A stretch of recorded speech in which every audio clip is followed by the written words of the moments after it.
Cześć wszystkim, z tej strony Wiktor. Dziś mam dla Was kultową maszynę, jaką jest rosyjski czołg podstawowy T-72 w malowaniu armii ZSRR i NRD. Zapraszam do oglądania.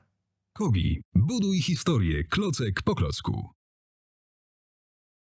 Na froncie pudełka znajdują się wszystkie najważniejsze informacje dotyczące naszego zestawu. M.in. ilość klocków, czyli aż 680 elementów, jedna figurka, skala 1:35 oraz kolekcja historyczna, w skład w której wchodzi, a w tym przypadku jest to kolekcja Armed Forces. Z kolei na odwrocie mamy przedstawione niektóre funkcjonalności tego pojazdu. Dwa różne komplety oznaczeń, tabelę informacyjną oraz oczywiście nie zabrakło oryginalnego starego zdjęcia. Nasz model w skali 1:35 mierzy 27,5 cm długości, 11,5 cm szerokości oraz 11 cm wysokości. Tak więc jest to standardowy model broni pancernej, model czołgu w skali 1:35.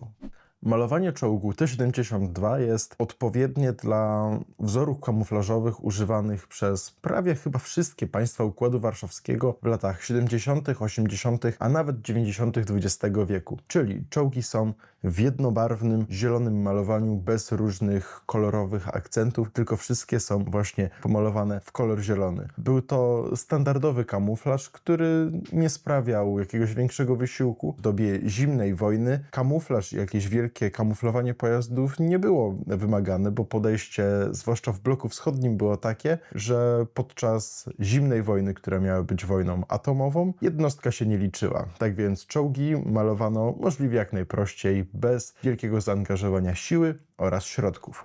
Jeżeli mówimy o tym, co znajduje się na naszym T-72, to warto zwrócić na podwójne komplety oznaczeń, o których mówiłem na początku. Mamy tutaj m.in. oznaczenia NRD, czyli państwa już w sumie nieistniejącego, Niemieckiej Republiki Demokratycznej, oraz drugiego państwa, które w sumie też nie istnieje, bo są to oznaczenia Związku Radzieckiego, który dzisiaj jest Rosją. Oprócz tego nasz T-72 ma indywidualny numer na swojej wieży 6107, który znajduje się zarówno z jednej, jak i z drugiej strony. No i jeszcze z nadruków, które tutaj mamy, warto wspomnieć o przedniej płycie i o tych wszystkich spawach, które się na niej znajdują, które również zostały odwzorowane za pomocą nadruków. Pozostałe nadruki są mniej rzucające się w oczy, ale są równie ciekawe. Są to m.in. pyreskop w miejscu, gdzie znajdował się kierowca, czyli wielki specjalny wizjer. Oprócz tego na wieży mamy jeden z takich mniejszych włazów oraz na wysokości przedziału silnikowego mamy wylot powietrza z jednej strony, który,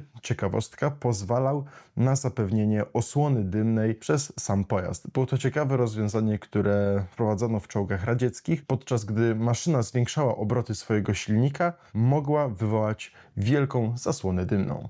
Czołg ma obracaną w zakresie 360 stopni wieżę, która posiada opuszczaną oraz unoszoną armatę, którą wiadomo można ruszać. Cały system bojowy jest bardzo dobrze, bardzo ciekawie odwzorowany. Oprócz tego na wieży mamy otwierany właz, i sama wieża również ma wiele różnych szczególików konstrukcyjnych. Są to m.in. pojemnik na dodatkową lufę do karabinu maszynowego zapasową, bo pamiętajmy, że te szybko się zużywały. Większe i mniejsze skrzynki i pojemniki na wieży na narzędzia, elementy do noktowizji, bo zauważmy, że mamy tutaj aż dwie lampy, dwa reflektory, jeden na wieży oraz drugi zaraz przy armacie. Tak więc z tej strony mamy liczne skrzynki, które również posiadają nadruki.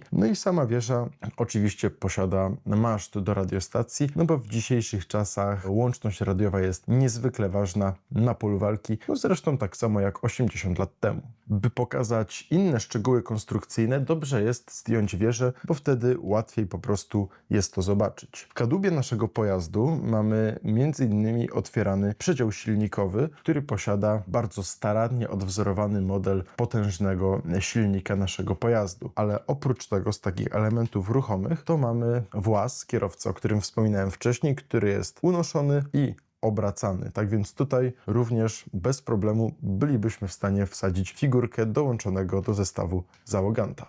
Oprócz tego T-72 ma kilka innych, mniejszych i większych ciekawych elementów. Oczywiście głównym są ruchome gąsienice, które sprawiają, że czołgiem można jeździć, bawić się, no i dodają mu takiego aspektu zabawowego, tak samo jak obracana wieża. Ale oprócz tego nasz czołg ma kilka szczegółów, które znajdują się w tylnym przedziale. Są to m.in. dwa pozycyjne światła stopu, no bo pamiętajmy, że gdy czołgi jeżdżą w kolumnie, to jest to niezbędne, ale nie na to chciałem zwrócić waszą uwagę, tylko na specjalną belkę, która znajduje się pod beczkami na zapasowe paliwo, które również są bardzo ciekawe. Patent z belką jest bardzo stary, jest w sumie obecny w radzieckiej broni pancernej już od czasów II wojny światowej. Było to niezbędne do tego, że gdy czołg się zakopywał w błocie, tudzież w niekorzystnym terenie, taką belkę można było wsadzić pod gąsienicę, no i wtedy czołg w tym błocie, w tym niekorzystnym terenie miał jakiś punkt zaczepienia, no i właśnie czymś takim była taka belka. I kolejnym ciekawym elementem, na który chciałbym zwrócić waszą uwagę, są beczki. Beczki na zapasowe paliwo. No nie ma tutaj w tym modelu tego tak odwzorowanego, bo byłoby to ciężkie, ale za pomocą nadruku byłoby to możliwe. Ale o co mi chodzi? Na kilku oryginalnych fotografiach widać, jak na czołgach polskich, rosyjskich, enerdowskich z czasów zimnej wojny znajdują się beczki, które mają jeszcze bicia niemieckiego Wehrmachtu z czasów II wojny światowej. Jest to naprawdę fajny smaczek i pokazuje to, jak w wojsku uprawia recykling i w wojsku po prostu nic nie ginie i nawet jeżeli coś jest po poprzedniej armii, z poprzedniego konfliktu zbrojnego, to i tak może mieć to swoje zastosowanie. Do zestawu mamy dołączoną figurkę wschodnio-niemieckiego pancerniaka. Wskazuje nam na to jego mundur, jego bluza mundurowa, która jest w kamuflażu deszczyk, czyli po niemiecku Strichtarn. Kamuflaż ten jest bardzo podobny do niemieckiego drugowojennego Splittertarna, tylko że tutaj główny kamuflaż jest taki beżowy, popielaty, trochę piaskowy, niepodobny do niczego, ale jest to po prostu jedna baza, na którą nałożone są kreski, takie drzazgi, właśnie deszczyk, stąd taka, a nie inna nazwa. Ale oprócz tego, co nam wskazuje, że nasz pancerniak jest pochodzenia niemieckiego, wschodnio-niemieckiego, to m.in. pas z klamrą, która ma właśnie bicia Niemiec wschodnich, NRD, czyli jest tam młot oraz cyrkiel, ale oprócz tego fajnym, takim ciekawym elementem są naramienniki, które wywodzą się trochę jeszcze z czasów II wojny światowej, bowiem na naramiennikach widać różową barwę broni, czyli po niemiecku Waffenfarbe, no i właśnie to wskazuje, że jest to pancerniak, bo tak samo w II wojnie światowej niemieckim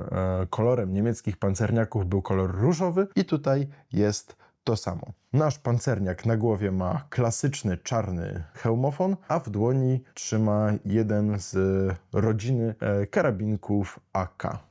Do zestawu dołączony jest specjalny klocek z nazwą zestawu, czyli T72, który można, dzięki temu elementowi wasz model może być jeszcze lepiej, jeszcze ciekawiej, no i przede wszystkim jeszcze ładniej wyeksponowany.